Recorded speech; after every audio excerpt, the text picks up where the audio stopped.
Dehradun markets are buzzing with festive shopping, with large numbers of women coming to buy Rakhis for their brothers. Rakhis in various colors and designs are on offer, and customers are spoilt for choice. With Raksha Bandhan around the corner, shopkeepers are trying to boost last-minute sales by reducing prices to clear their stocks. Online shopping has also affected their business, and they are trying to attract customers by offering discounts similar to those available online. Customers की जो demand रहती है आखिरी दिनों में देखते हुए कि अब 50 रुपये हर चीज़ चाहिए कस्टमर को, जो 100 वाली है हमारे पास 150 वाली 120 वाली, हमने सब ऑल ओवर 50 रुपये कर दिया है। कस्टमर भी खुश, हम भी खुश कि ऑल ओवर काम देखा जाए तो काम पहले के दौरान देखा जाए ऑनलाइन से फ़र्क पड़ चुका है मार्केट में। पहले जो काम होता था और अब जो है उसमें बहुत डिफरेंस है। Even as they buy Rakhis to suit their brothers' preferences, many customers say they are not worried about finding the right design, but about the price of sweets. Sweets have become more expensive following the recent surge in sugar prices. देखिए, राखियों का मसला तो कुछ नहीं है, but हमारे लिए मसला है मिठाइयों का। चीनी महंगी है तो ऑब्वियसली मिठाई भी बहुत महंगी होंगी। बहनें तो चक्कर खा के बैठी हैं। राखी तो सस्ती होगी। राखी तो ठीक है, राखी तो हर कोई अफोर्ड कर सकता है, पर मिठाई हर कोई नहीं अफोर्ड कर पाएगा ना भैया, इसलिए। क्या कर सकते हैं, महंगाई तो वैसे हर चीज़ में ही बढ़ रही है। अब मैं एकदम ये होता है कि लाइक बिजनेस है, अगर कोई फेस्टिवल आ रहा है तो ऑब्वियसली ग्रोथ के लिए और उसके लिए हर चीज़ धीरे धीरे बढ़ती जाती है। मुश्किल है वैसे तो, मतलब जैसे हम लोग हैं तो हम लोग जैसे मिडिल क्लास है, हम लोग अफोर्ड तो कर लेते हैं, लेकिन जैसे गरीब लोग हैं वो नहीं कर पाएंगे। Small sweet vendors say rising prices, not just of sugar but also of other ingredients, are hurting their business.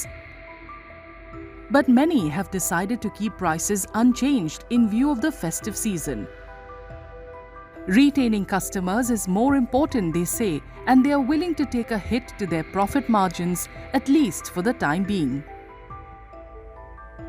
इस समय बाजार का इतना बुरा हाल है कि हर चीज़ों के रेट इतने बढ़े हुए हैं कि हम बर्दाश्त नहीं कर पा रहे हैं, लेकिन दुकानदार की हमारी इतनी मजबूरी है कि हम त्यौहार के ऊपर रेट नहीं बढ़ा सकते, क्योंकि जो मतलब एक गरीब तबका या मीडियम क्लास तबका है जो त्यौहार मनाना चाहता है, राखी मनाना चाहता है, उसके ऊपर जोड़ना पड़े।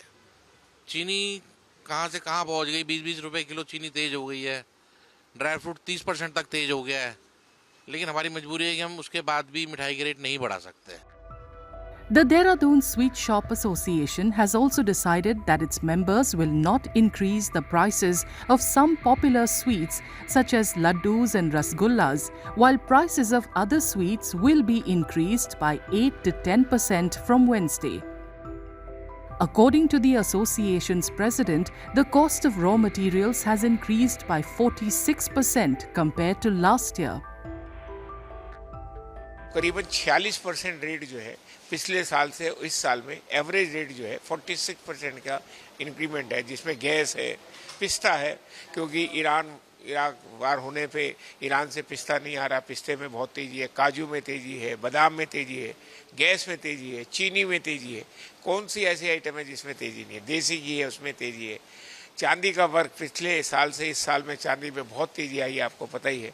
तो ये सब चीज़ों की तेज़ होने की वजह से हमारा व्यापार का जो मुनाफा है वो तो बिल्कुल ख़त्म ही होता जा रहा है, और हम लोग बड़े चिंतित हैं कि किस तरीके से हम सर्वाइव करेंगे। Raksha Bandhan is on August 28th this year, and while markets in the Uttarakhand capital are buzzing with activity, the rise in sugar prices has cast a shadow over the celebrations.